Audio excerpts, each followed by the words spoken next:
ఇట్లాగే ఉయ్యలను అలంకరించి ఇట్లా చిన్న బాలుడి రూపంలో దత్తాత్రేయుల స్వామి వారిని ఉంచి పళ్ళ ఇట్లా ఉయ్యలను ఊపుతారనమాట.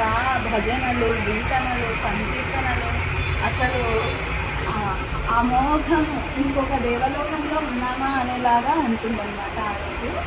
కాబట్టి తప్పకుండా మీరు కూడా వినాయక చవితి రోజు మనం ఏమనుకుంటామంటే మన ఇంట్లో దేవుడిని పెట్టుకున్నాం కదా వినాయకుడిని, ఇంకెక్కడికి వెళ్ళాలి అనుకుంటారు. కానీ వినాయకుడే కాదండి, ముక్కోటి దేవతలందరూ కూడా వినాయక చవితి రోజు దత్త మందిరాలలో ఉంటారన్నమాట.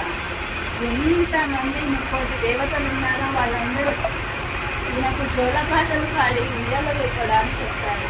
కాబట్టి చాలా మహిమాన్వితమైనటువంటి రోజు వినాయక చవితి రోజు. తప్పకుండా గాంధాపూర్ కానీ, పురోపురం కానీ, మామూలు కానీ ఇలా చాలా ప్రాంతాలు ఉన్నాయి, ప్రదేశాలు ఉన్నాయి. దర్శించండి. ఓం శ్రీ దత్తాత్రేయాయ నమః.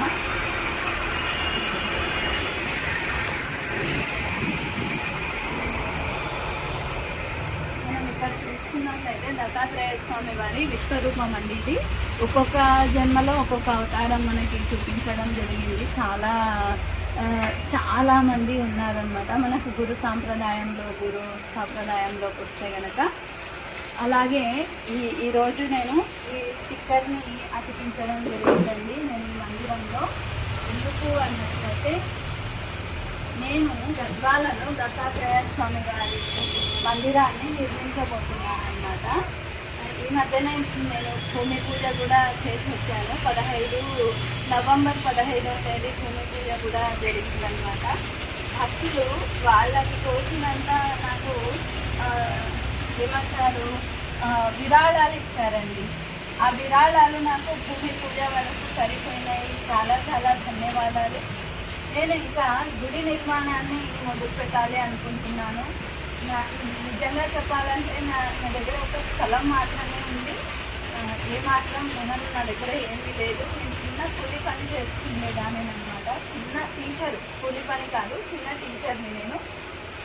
ఏదో నాకు భగవంతుడు నాలో బీజం వేశాడు, మందిర నిర్మాణానికి పూనుకో అన్నట్టుగా నేను పూనుకున్నాను అనమాట. భూమి పూజ అయితే అయ్యిందండి, చాలా గ్రాండ్గానే అయ్యింది భూమి పూజ. ఇప్పుడు మీరు చేసేటువంటి విరాళాలు, ధన సహాయం కానీ, వస్తు సహాయం కానీ వల్లనే నా